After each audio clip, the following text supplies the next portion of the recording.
नमस्कार मित्रांनो, मी लक्ष्मीकांत आणि तुम्ही बघता सॉर्ट आउट.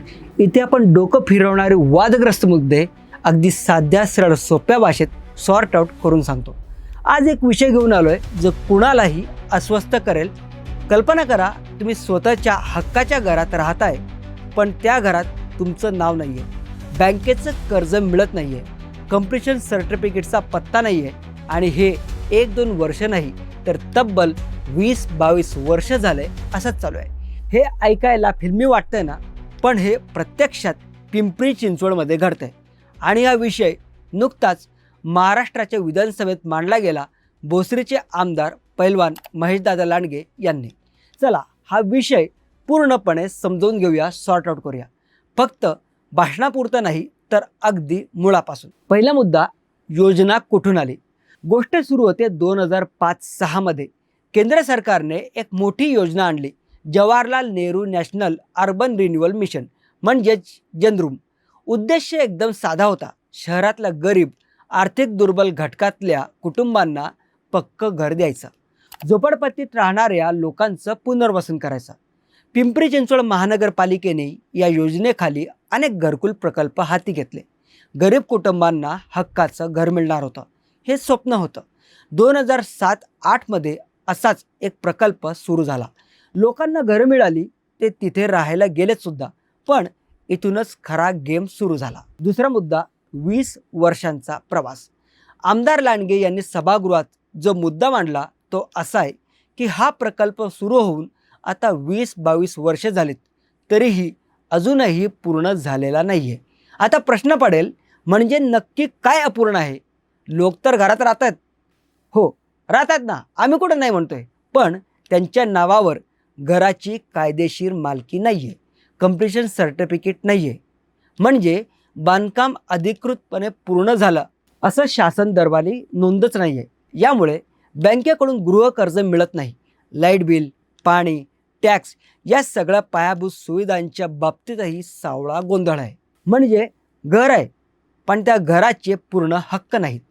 कागदावर तुम्ही अजूनही तात्पुरते रहिवाशी आहात 20 वर्षांपासून.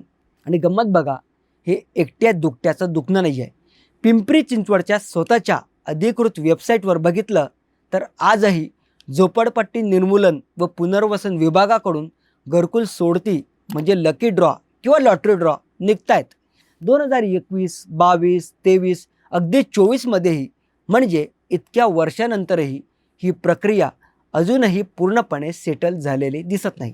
2019 पासून म्हणजे कोविडच्या काळापासून त्यांची आर्थिक परिस्थिती पूर्णपणे कोलमडली आहे.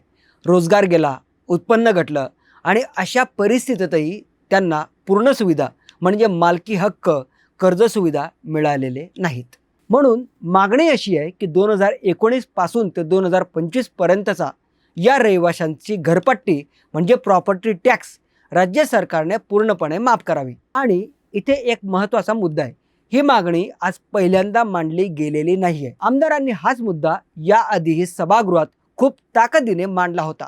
त्यावेळी संबंधित मंत्र्यांनी सकारात्मक उत्तरही दिली होती आणि हे भाषणात स्पष्ट नमूद आहे. प्रत्यक्ष अंमलबजावणी अजूनही सुरू झालेली नाही. म्हणजे आश्वासनं मिळाली, पण फाईल अजून पुढे सरकलेली नाही आहे. आता महत्त्वाचा मुद्दा, इथं थोडं थांबून विचार करूया. हा विषय एका राजकीय मागणीपुरता मर्यादित नाही आहे. हा प्रश्न आहे, शासनाच्या योजना जमिनीवर उतरतात तर त्या कुठे अडकतात, याचा खरा मुद्दा आहे.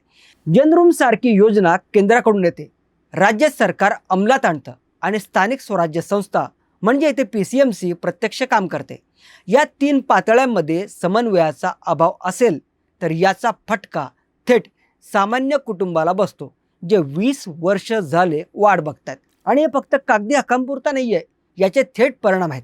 कर्ज मिळत नाही म्हणजे व्यवसाय सुरू करता येत नाही, घराची दुरुस्ती करता येत नाही, मुलांच्या शिक्षणासाठी आर्थिक मदत घेता येत नाही. लग्नाचा तर विषय सोडा, एका घराच्या कागदी अडचणीचा परिणाम त्या कुटुंबाच्या संपूर्ण आयुष्यावर होतोय. आता पुढे काय?